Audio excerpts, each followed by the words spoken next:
오늘 말씀은 에베소서 6장 1절에서 3절이 되겠습니다. 다 같이 한 목소리로 읽으시도록 하겠습니다. 자녀들아, 주 안에서 너희 부모에게 순종하라. 이것이 옳으니라.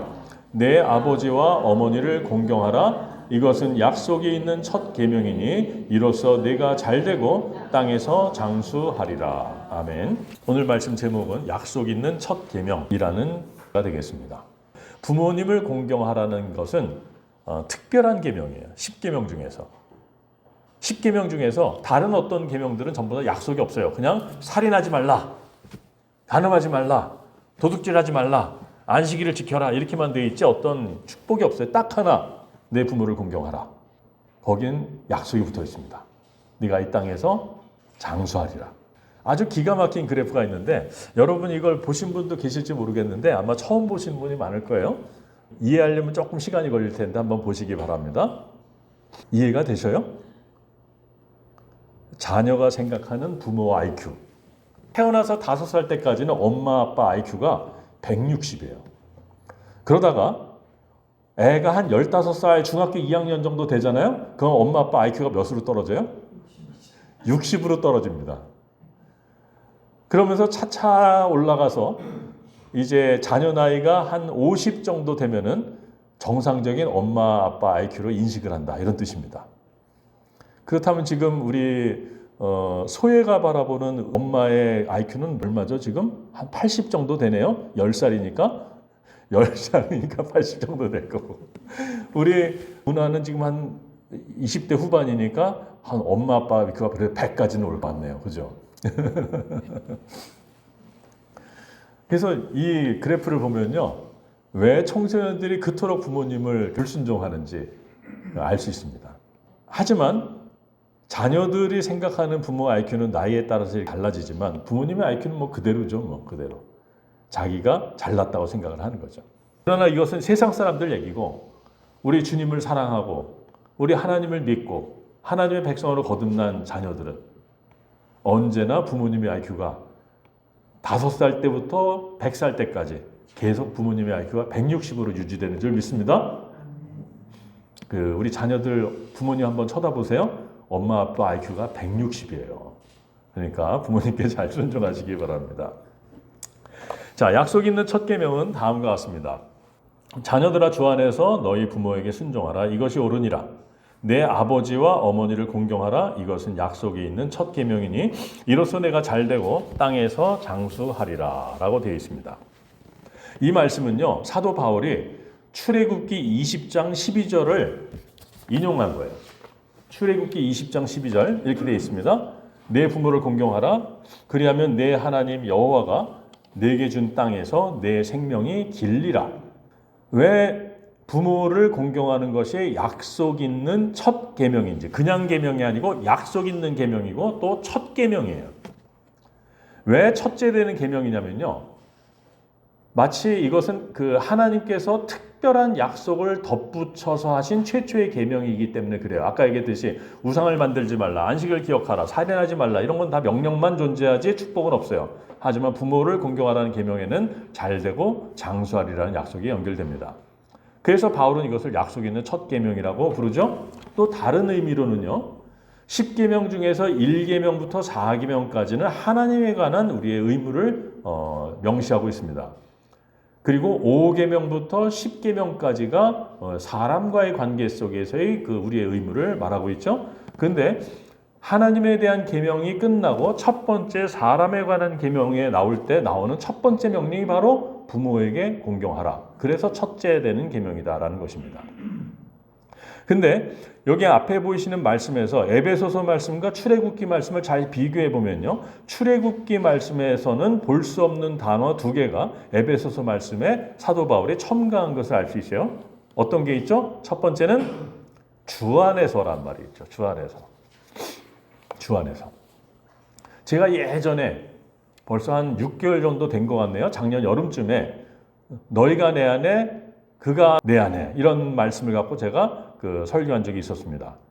예수 믿는 사람의 삶은 주 안에서라는 한마디로 다 끝난다고. 그래서 우리 청년들 기억나죠? 그리스도인의 이성교제 한마디로 하면 눈만 맞으면 돼요. 조건은 딱 하나. 뭐죠? 주 안에서. 예수님 안에서 눈만 맞으면 돼요. 라고 제가 얘기를 했더니 학생들이 예수님 안에서는 빼먹고 눈만 맞으면 되는 줄 아는데 그렇지 않습니다. 눈만 맞는 거 이전에 어떻게 해야 돼? 주 안에서, 예수 안에서.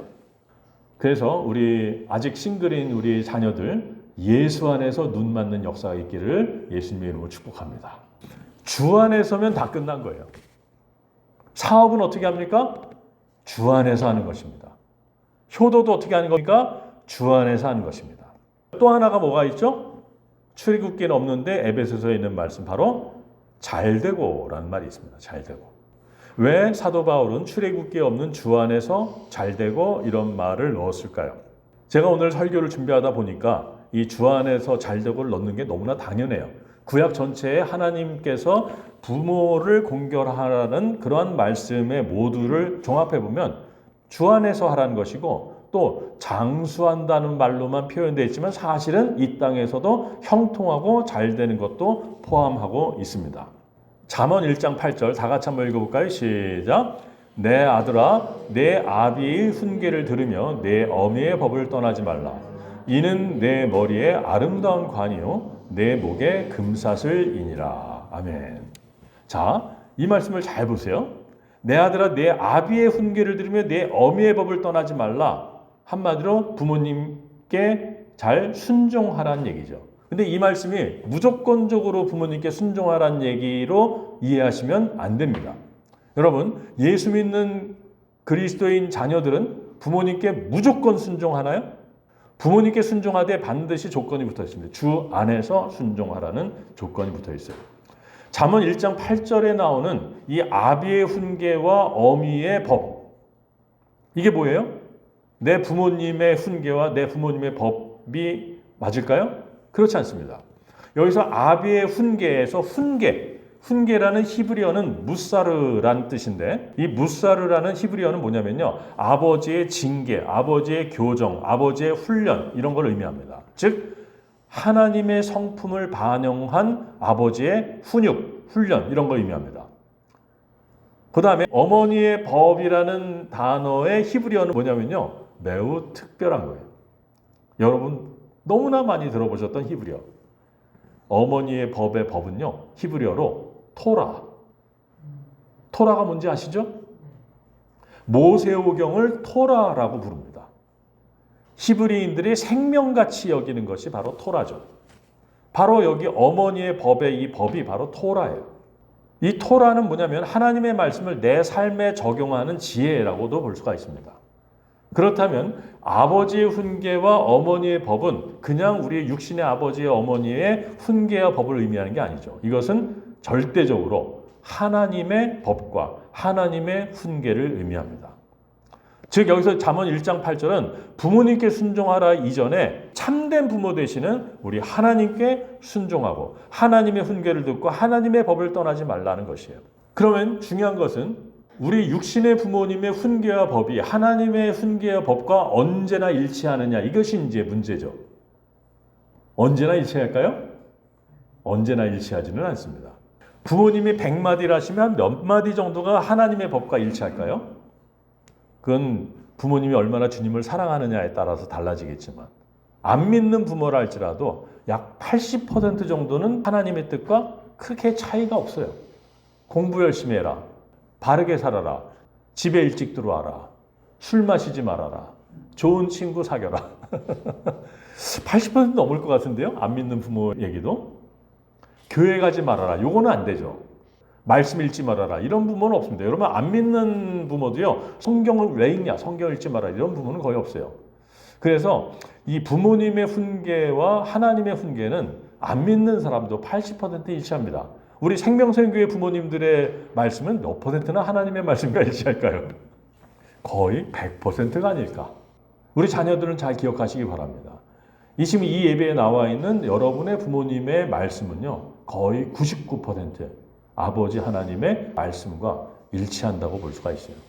그렇기 때문에 매사에 부모님께 순종하는 것은 매우 중요하다고 할 수 있죠. 그렇게 우리가 부모님께 순종하면, 즉 하나님께 순종하면 어떤 보상이 주어집니까? 머리에 아름다운 관이 씌워지고 목에 금사슬이 걸려진다고 합니다.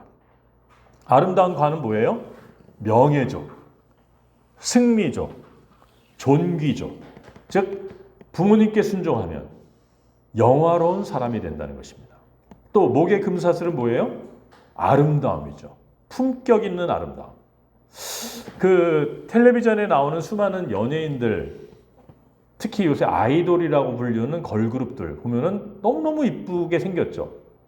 아이돌 남자애들도 너무너무 잘생겼죠. 어쩜 그렇게 잘생긴 남자애들도 이쁘게 생겼는지. 근데 분명히 잘생기고 이쁘긴 한데 뭔가 고귀해 보이지는 않는 그런 게 있어요. 우리 청년들을 만나보고, 저도 대학에서 강의하니까 수많은 학생들을 매주 만나죠. 학생들 중에서 참 이쁘고 잘생긴 애들이 있는데 품위와는 거리가 먼 그런 애들을 가끔 보게 됩니다. 어떤 애는요, 그렇게 잘생기거나 이쁘진 않은데 품위가 느껴지는 애들이 있어요. 품격이 느껴지는 애들.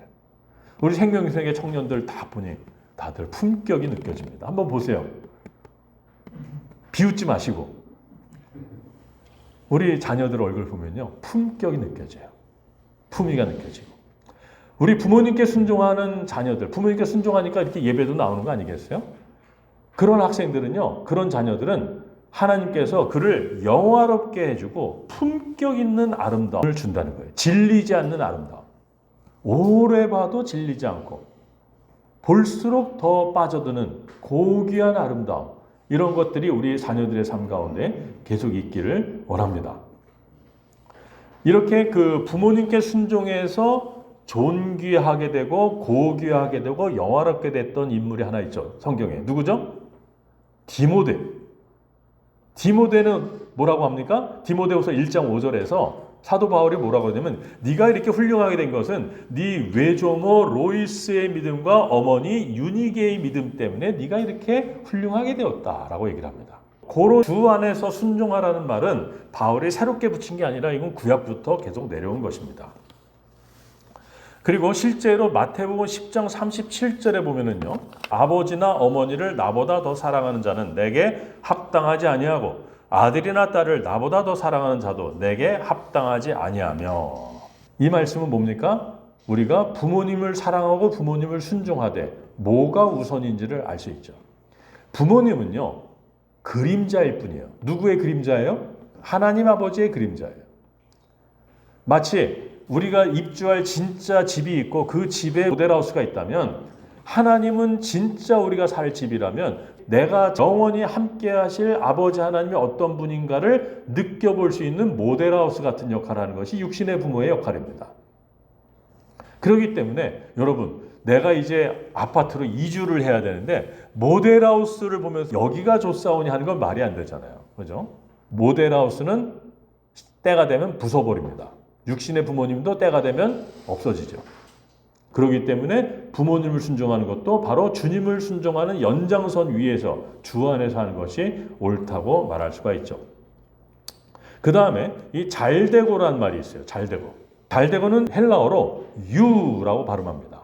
말 그대로 원어적으로도 잘, 좋게, 형통하게 이런 뜻입니다. 이 잘되고에는 물질적 성공도 포함될까요? 네, 물질적 성공도 포함됩니다. 이 잘되고에 포함된 건요, 물질적 성공, 그 다음에 삶이 바르게 진행되는 것, 그 다음에 평안한 삶이 되는 것, 그 다음에 형통한 삶이 되는 것, 그 다음에 하나님의 복 아래 살게 되는 것을 모두 포함하고 있습니다. 그러니 여러분, 주 안에서 부모님을 순종하면 정말 모든 사람이 부러워하는 그런 삶을 살 수 있게 된다는 것입니다. 우리가 부모님께 순종하는 본을 보기 위해서 우리가 예수님의 본을 잠깐 보도록 하겠습니다. 예수님이 12살 때 부모님과 함께 유월절을 지키러 예루살렘에 올라갔습니다. 많은 사람들이 아마 함께 갔던 모양이에요. 그랬는데 부모님이 함께 예수님이 따라오는 줄 알고 하루길을 따라갔어요. 하루길을 쭉 따라갔어요. 하루길이면 거의 한 여자들 걸음이라고 한 20km 정도 간 겁니다. 한마디로 하루길이면 어떻게 되냐면 우리 교회에서 충남대 정도 거리죠. 그 정도 길을 간 거예요. 글쎄 거기 가서 깨달은 거예요. 예수가 없네? 그래서 혼비백산에서 부모님이 다시 예루살렘에 돌아와서 3일 동안 찾았어요. 3일 동안. 성전에서 성전 학자들과 토론하고 계신 예수님을 발견해요. 그러고선 그의 부모가 보고 놀라며 그의 어머니는 이르되 아이야 어찌하여 우리에게 이렇게 하였느냐. 보라 내 아버지와 내가 근심하여 너를 찾았노라. 말투가 이럴까요? 아마 마리아라 그래도 어느 정도 책망은 했을 거예요. 아이야 너 왜 이렇게 했어? 나랑 아빠가 너를 얼마나 찾은 줄 알아? 라고 했을 거예요. 그랬더니 예수님이 왜 나를 찾으셨습니까? 내가 내 아버지 집에 있어야 될 줄 몰랐습니까? 라고 얘기한 거예요. 그랬더니 이 말을 부모가 깨닫지 못했다라고 써 있어요. 그 부모가 예수께서 하신 말씀을 깨닫지 못하더라. 그러면 예수님의 대답이 예수님을 향한 책망을 줄일 수 있었을까요? 없었죠. 그냥 여전히 화가 난 상태라는 거죠. 그럴 만도 하죠. 3일 동안을 찾았는데. 여러분 애가 없어져 보신 적이 있으십니까? 저도 우리 아들이 6살 땐가? 그때 없어져 버렸어요. 제가 회사에 있었는데 우리 집사람한테 연락이 왔어요. 우리 아들이 없어졌다고. 그래서 제가 그때 우리 회사가 카이스트 안에 있었는데 카이스트부터 송강동까지 정말 얼마나 빠르게 갔는지 신호 다 무시하죠. 그냥 빨간불 다 무시하고 그냥 비상등 켜고 번쩍번쩍 하면서 시속 120km로 날아갔어요. 우리는 이제 금방 찾았죠. 다행스럽게도 금방 찾았는데 그게 3일이 된다고 해보세요. 3일. 이 녀석이 어디 갔을까? 그럴 때 만나서 아이야 어찌하여 이런 말투가 안 나오죠. 야! 너 도대체 왜 이러는 거야? 하면서 아마 책망했을지도 몰라요. 어쨌든 예수님께서 어떻게 책망을 받으셨어요. 하지만 예수님께서 말씀하신 걸 부모님이 알아듣지 못했어요. 여전히 부모님은 화가 났겠죠. 그럴 때 예수님은 어떻게 하십니까? 51절에 보면 예수께서 함께 내려가셔서 나사렛에 이르러 순종하여 받드시도다 라고 써 있습니다. 예수님은요, 이 성전에서 나의 참된 아버지는 육신의 아버지가 아니라 하나님 아버지라는 사실을 분명하게 알고 그 자신의 궁극적인 정체성과 사명이 아버지 하나님께 속해 있음을 드러내셨죠. 하지만 부모가 못 알아들어요. 그래서 부모님의 이 부족한 이해력, 이런 연약함, 부모님의 연약함으로 인해서 부모님이 예수님을 책망하시는데 그 책망을 그냥 그대로 받으시고 아무래도 그 후에는 이런 일을 만들지 않으셨던 것 같아요. 철저하게 순종하셔서 받드셨다라고 나옵니다. 이건 뭐냐면 부모님의 말씀이 틀렸다 할지라도 부모님의 말씀이 뭔가 내 본심을 못 알아듣는 방향성이 잘못된 책망이라 할지라도 그 책망을 묵묵히 받으시고 그 질서 안에 들어가서 그 말에 순종하셨다라는 것을 말하고 있습니다. 우리도 어떻게 해야 돼요? 우리도 물론 최우선 순종 대상은 우리 하나님 아버지지만 우리가 육신의 부모님에게도 예수님처럼 그렇게 순종해야 되는 것을 알 수 있습니다. 그랬더니 어떻게 돼요? 예수님은 지혜와 키가 자라가며 하나님과 사람에게 더욱 사랑스러워 가시는 것이죠. 부모님께 순종하는 자녀는 하나님과 사람에게 더욱 사랑스러워 가는 것입니다. 이 자리에 계신 모든 자녀들이 하나님과 사람에게 계속적으로 더 사랑스러워 가시기를 예수님을 축복합니다. 자, 예수님의 본을 한 번 더 보면요. 가나 혼인잔치예요.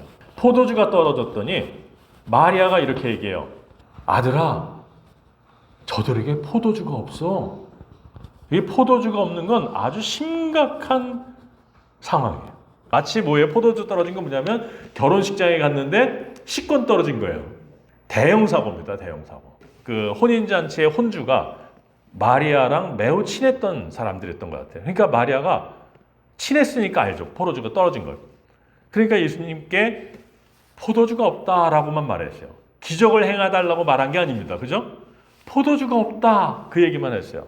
그랬더니 예수께서 여자여 나와 무슨 상관입니까? 내 때가 아직 이르지 않았습니다. 무슨 말씀이에요 이게?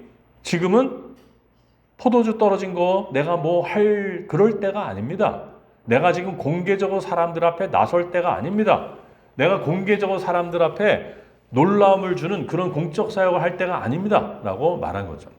그렇게 말하면 마리아가 아, 그러니? 알았어.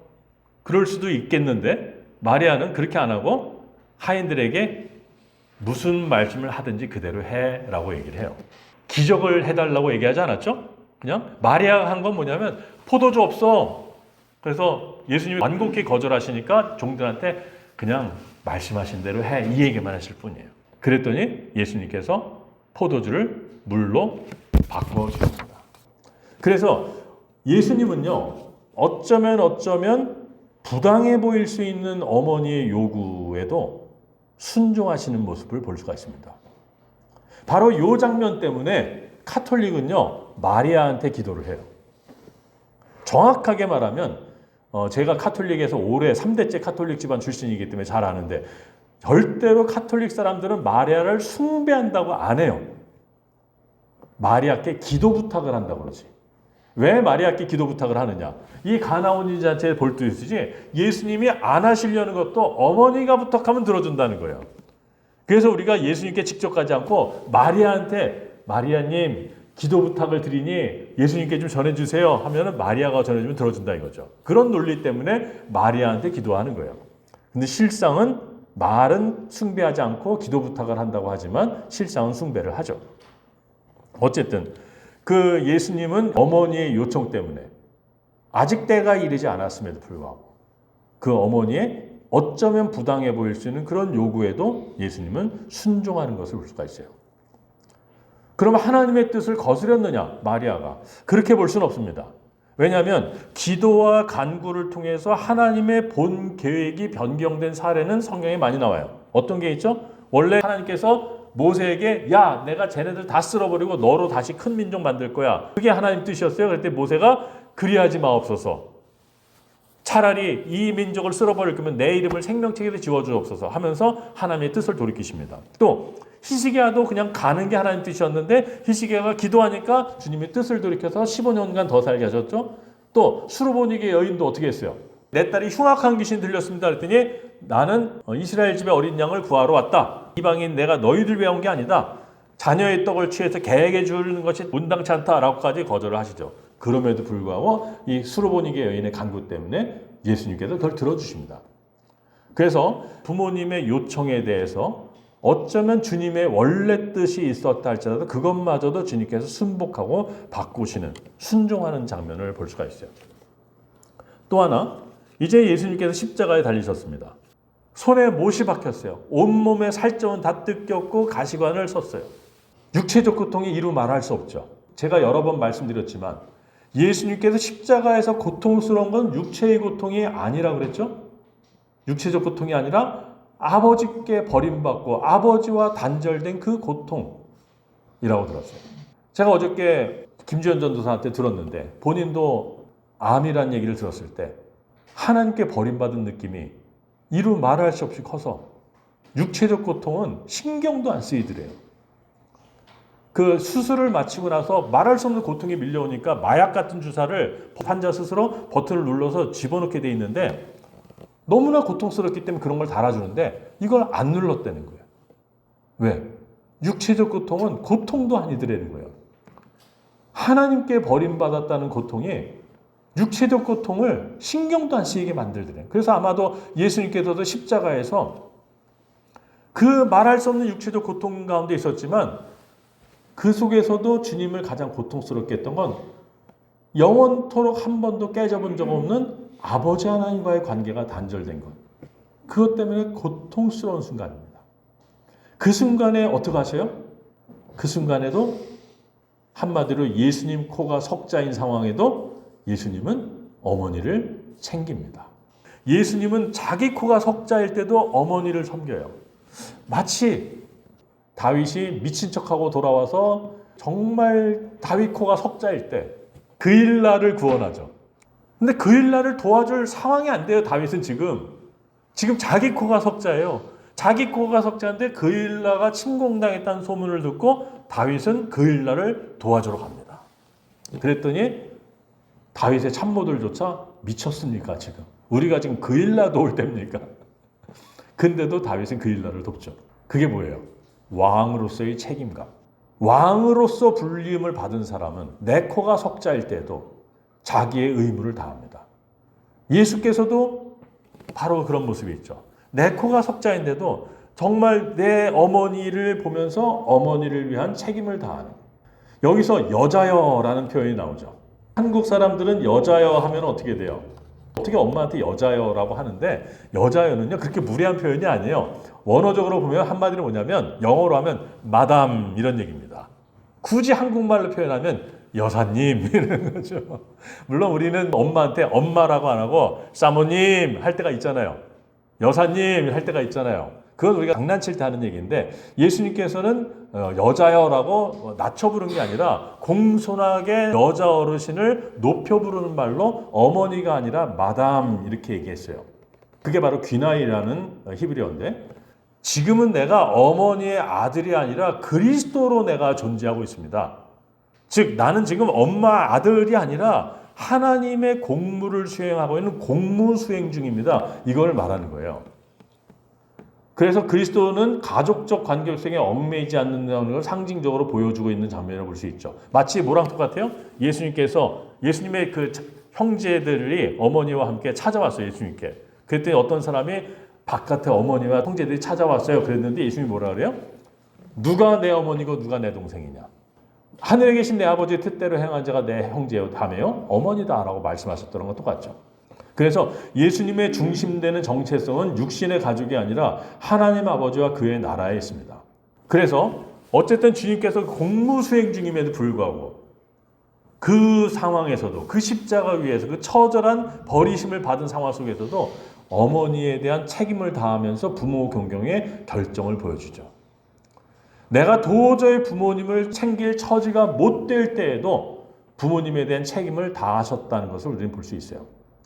제가 오늘 이 설교를 준비하면서 얼마나 제가 마음이 찔리는지. 저희 어머님이 저를 책망하실 때 하는 말이 있어요. 너는 내 아들 맞냐? 너는 나한테 전화도 안 하냐? 그럼 제가 항상 뭐라 그래요?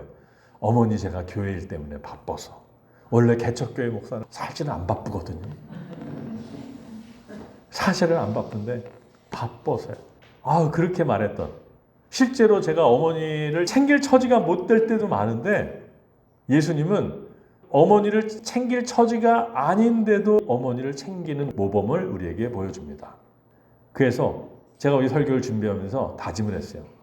내가 어머니를 챙길 처지가 못 돼도, 소위 내 코가 석자일 때에도 어머니에 대한 책임을 내가 회피하면 안 되겠구나, 이 생각을 하게 됐습니다. 우리 자녀 여러분, 저를 따라서 한번 고백해 볼까요? 내 코가 석자일 때도 부모님을 공경하자. 네. 다음 주제입니다. 고르반이라는 게 있죠. 고르반. 주 안에서라는 말과 고르반이란 말은 상당히 관련성이 있어요. 고르반이 뭐예요? 하나님 핑계 대면서 부모님 안 섬기는 거예요. 무슨 얘기입니까? 부모님이 생활이 어려워서 도움을 요청했는데 자녀가 이건요 내가 하나님께 드린 고르반이에요 라고 선언하면 부모한테 안 줘도 된다는 거예요. 그럼 어떻게 해요? 실제로는 자기가 하나님께 드리지 않고 지가 사용하면서도 이건 고르반이에요, 이거 부모님 하나님께 드릴 거예요 하면은 부모님이 찍소리도 못하는 거예요. 그래서 법적으로 고르반 하면은 하나님께 바친 것 취급이 돼서 부모 봉양의 책임을 회피할 수 있는 거죠. 한마디로 뭐예요? 하나님께의 헌신을 핑계로 부모 공경을 회피한 거죠. 완전히 제 모습이더라고요. 제가 교회 헌신을 핑계로 어머니 공경하는 걸, 어머니 찾아뵙는 것을 회피했던, 외적으로는 경건하나 실제로는 불효임. 뭡니까? 자신의 유익을 위해서 부모님을 저버리고 하나님을 이용해 먹는 매우 악한 정통이죠. 즉 결국 어떻게 돼요? 부모님을 저버리는 건 하나님을 버리는 거거든요. 뭐예요? 하나님을 섬긴다는 명분으로 하나님의 뜻을 버리는 위선의 극치죠. 이게 주 안에서라는 조건을 고르반으로 악용하는 못된 습성은 우리가 즉시 버려야 될 줄 믿습니다. 여러분, 저희 어머니는요, 제가 이렇게 핑계대면 용서되는 게 있어요. 너 왜 이렇게 나한테 전화도 안 하고 왜 나한테 안 찾아오냐? 라고 이렇게 책망하실 때가 있거든요. 그럼 제가 이렇게 한마디 딱 하면 그러냐? 하는 게 있어요. 뭐죠? 우리 어머니는 돈에 관심이 많으셔요. 그래서 너 왜 이렇게 나한테 전화도 안 하고 왜 이렇게 찾아도 안 해? 아, 어머니 내가 지금 돈 버느라고 바빠서 하면 그러냐? 돈 버느라고 바쁘다고 그러면 다 해결돼요. 그래서 우리 형님은 안 와요. 어머니께 1년에 한 번 정도 와요. 항상 뭐라고 하면서 돈 버느라고 바빠서. 어머니가 돈 버는데 관심이 있으니까 돈 버느라고 하면 핑계가 돼요. 근데 어머니가 하나님께 관심 많으면 어떻게 핑계 될 수 있어요? 내가 교회 일을 하느라고, 내가 성경 읽느라고 주 안에서라는 조건이요, 고르반으로 악용될 수 있습니다.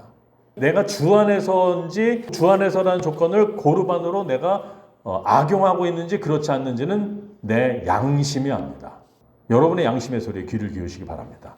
어쨌든 부모님께 주 안에 순종하면 잘 된다고 말합니다. 여러분 그 유튜브 중에 아주 유명한 유튜브가 있어요. 잘잘법. 잘잘법이 뭔지 아시죠? 잘 믿고 잘 사는 법인가요? 네, 어쨌든 그런 거예요. 잘 먹고 잘 사는 법, 잘 믿고 잘 사는 법. 여러분 잘잘법. 현대 사회에서 수많은 사람들의 궁극적 관심은 잘잘법입니다. 어떻게 하면 더 잘 먹고, 어떻게 하면 더 잘 사는가? 믿음 있는 사람은 어떻게 하면 더 잘 믿고, 어떻게 하면 더 잘 사는가? 그래서 이 세상에는 수많은 건강법과 건강식과 식이요법과 운동법과 치료법과 민간요법 같은 것이 존재하죠. 근데 오늘 우리가 말씀을 상고해 보건대 가장 확실한 잘잘법이 뭐예요? 부모님을 공경하는 것입니다. 여러분이 평생 건강하게 살 수 있는 가장 좋은 비결이 뭐예요? 부모님을 공경하는 것입니다. 아까 뭐라 그랬어요? 여기서 잘되고가 뭐가 포함되어 있다고요? 모든 잘된 거예요. 모든 거. 돈도 있고요. 건강도 있고요. 건강이 있으니까 장수하죠. 여러분 아프면서 장수하면 그게 복이에요? 아니죠? 아프면서 장수하는 건 복이 아니에요. 건강하면서 장수해야죠. 그 건강하면서 장수면 무조건 복인가요? 걱정 근심 가득하면? 건강하면서 평안하면서 기쁘면서 장수를 해야 그게 복이죠. 바로 평생을 건강하고 기쁘고 평안하게 살면서 형통하면서 오래 사는 비법이 뭐라고요? 부모 공경. 그래서 부모 공경의 약속은 건강하고 형통하고 평안하게 사는 거예요.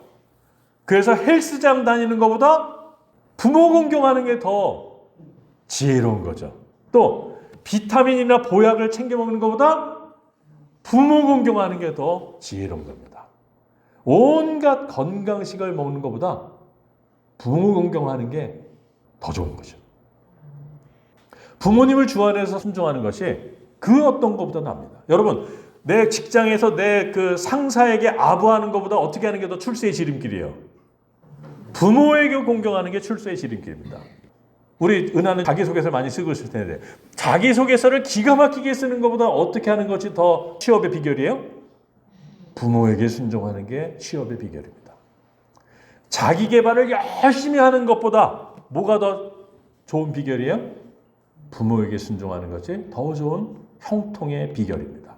그래서 뛰는 놈 위에 나는 놈이 있고요. 나는 놈 위에 주 안에서 부모님께 순종하는 놈이 있습니다.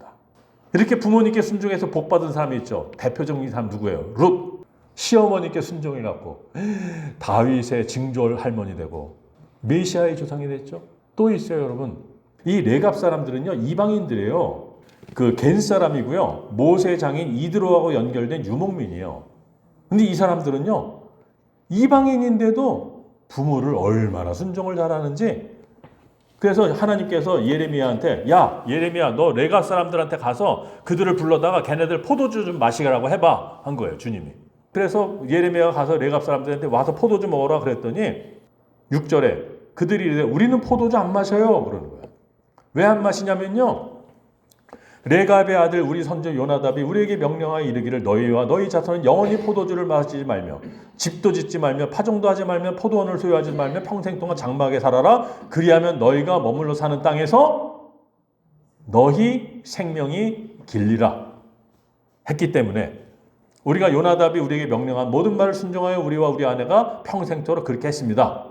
그래서 우리 선조 요나답이 우리에게 명령한 대로 다 직행했습니다. 그러니까 하나님이 예레미야한테 말해요.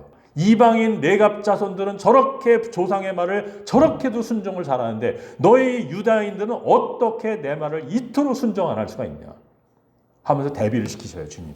조상들의 말을 순종했던 레갑 사람들. 이때가 언제냐면요, 이 요나답이 언제적 사람이냐면요, 예후랑 같이 바알 척결했던 사람이에요. 예후 때 아합의 집을 척결했던 사람이 바로 요나답입니다. 이방인이지만 믿음이 있었어요. 하나님을 믿었어요. 그래서 예후가 요나답이여 내 수레에 올라타라. 왕의 수레에 올라타는 거예요. 내 수레에 올라타라. 그 정도로 대우했던 사람이에요. 그러니까 한마디로 언제요? 아합 때니까 거의 한 200년 동안 순종한 거예요, 지금. 그래서 주님이 야, 레갑 자손은 부모가 한 말 저렇게 잘 듣는데 근데 레갑이 왜 농사 짓지 말라 그랬냐면요, 레갑이 아합을 척결하면서 본 거예요. 이 농사 짓는 것들은 전부 다 우상 숭배하는구나. 바알 숭배는 농사에서 나오는 거예요. 그러니까 이 레갑이 너희들 절대로 농사 짓지 말아라. 유목 생활을 해라. 그러면 너희 생명이 길 거다 라고 말을 했더니 레갑 자손들은 그걸 철저하게 지켜요. 그래서 하나님이 이렇게 얘기하시죠. 레갑의 아들 요나답의 자손은 그 선조의 명령한 모든 명을 지켜 행하는데 이 백성은 내게 순종하지 않는다. 주님이 한탄하셔요. 그러면서 주님께서 이와 같이 말씀하시기를 너희가 너희 선조 요나답의 명령을 순종하여 그의 모든 규율을 지키며 그가 너에게 명령한 것을 행하였도다. 그러므로 이르노라 레갑의 아들 요나답에게서 내 앞에서 설 사람이 영원히 끊어지지 아니하리라 라는 축복을 허락하십니다. 이방인조차도 부모님께 순종할 때 주님께서 이렇게 놀라운 복 주시는 것을 알 수가 있어요. 오늘 마지막 말씀입니다. 잠언 23장 다 같이 읽겠습니다. 시작. 너를 낳은 아비에게 청종하고 내 늙은 어미를 경히 여기지 말라. 이 잠언 23장 22절이 제 폐부를 찌르는데 너무 괴로웠어요. 왜? 제가 저희 어머니를 너무 경히 여겼거든요. 어머니 죄송합니다. 어머니가 90이 넘으셔서 인지 능력이 떨어지시고 점점 나이가 들수록 더 어린애 같아지시잖아요. 마치 어린애가 이건 뭐야? 저건 뭐야? 하듯이 모든 걸 물어보시고 말씀하시는 것마다 새겨들을 만한 말은 하나도 없고 그러니 저도 모르게 어머니를 경히 여기고 짜증내고 어머니가 뻔히 그렇게 할 거 알면서도 그거 아니잖아요 이렇게 짜증내고 이 어미를 경히 여기지 말라는 이 말씀이 저를 얼마나 찌르는지요. 어제 밤새도록 어미를 경히 여기지 말라. 여러분 부모님이 90이 넘어가기 시작하면 경히 여기지 않기가 정말 어려워요. 치매 걸린 노인을 여러분 경히 여기지 않기가 얼마나 어렵습니까? 우리 유성균 집사님 너무 잘 아시겠네요. 요양원에서 돌보시는 그 할아버지 할머니 얼마나 경히 여기지 않기가 어렵습니까? 그렇죠? 하나님의 말씀은 엄중합니다. 내 늙은 어미를 경히 여기지 말라. 아까 IQ가 계속 유지된다 그랬죠? 하지만 90이 되면은 엄마 IQ가 한 50, 60으로 떨어져 버려요. 지금 방금 한 말도 다 잊어먹고 완전히 어린애 같은 얘기를 하시고 그런 치매 걸리는 어머니도 경히 여기지 말라라는 이 엄중한 하나님의 말씀을 기억하시기 바랍니다. 그리고 25절은 이렇게 얘기합니다. 내 부모를 즐겁게 하며 너를 낳은 어미를 기쁘게 하라. 근데 여러분 부모를 어떻게 기쁘게 하죠? 24절에 그 답이 있어요. 의인의 아비는 크게 즐거울 것이요. 어떤 아버지는 막 크게 즐거워요. 왜 크게 즐겁죠? 아들이 어때서? 의인이라서. 또 어떤 엄마는 크게 즐거워요. 왜? 딸이 지혜로운 딸이라서. 부모가 가장 즐겁게 되고 부모가 가장 기쁘게 되는 방법. 우리 부모님을 가장 즐겁게 만들고 우리 부모님을 가장 기쁘게 만드는 방법 뭡니까? 내가 의인이 되고 지혜를 소유한 자가 되어야 되는 것입니다. 의인이 되고 지혜자가 되어야 돼요. 그래야 부모님을 크게 즐겁게 할 수 있습니다. 그런데 여러분 의인은 어떻게 되죠? 우리가 의인은 어떻게 되는 거죠? 정의를 행하면 의롭게 되나요? 우리가 어떻게 의롭게 된다고 말하죠? 사도 바울이 믿음으로 의롭게 되는 거예요. 우리가 하나님 앞에서 부모님을 즐겁게 하는, 부모님을 크게 즐겁게 만드는 의인은 하나님을 믿음으로 의인되는 것입니다. 고로 우리가 하나님을 믿으면 우리가 의인이 되어서 우리 부모님이 크게 즐겁게 된다는 것입니다. 또 지혜는 어떻게 되죠? 우리가 어떻게 해야지 지혜자가 되죠? 여호와를 경외하는 것이 지혜의 근본이니라. 여호와를 경외하면 우리는 지혜자가 됩니다. 지혜자가 되면 우리 엄마가 너무너무 즐거워지는 거예요. 고로 하나님을 섬기고 하나님을 믿는 것이 최고의 효도라는 것입니다.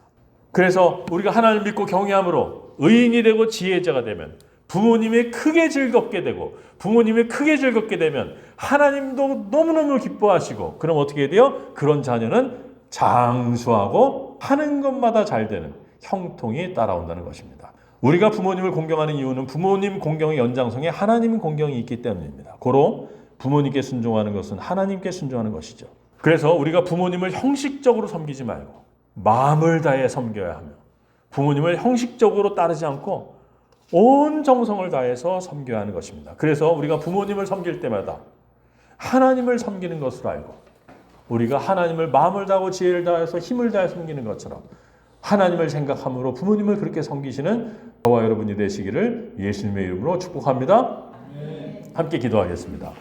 주님, 내가 하나님을 믿어 의인이 되고 여호와를 경외함으로 지혜자가 돼서 우리 육신의 부모님을 크게 즐겁게 해드리게 하옵소서. 그리고 영의 아버지이신 하나님도 크게 즐겁게 하여 주옵소서. 주님, 내가 정말 하나님의 말씀을 믿고 하나님을 경외하는 자 되어 정말로 부모님을 즐겁게 하나님을 즐겁게 하고 내 인생도 형통한 인생 되게 하옵소서. 그렇게 헌신하는 기도를 하며 주님께 나아가도록 하겠습니다. 함께 기도하시겠습니다.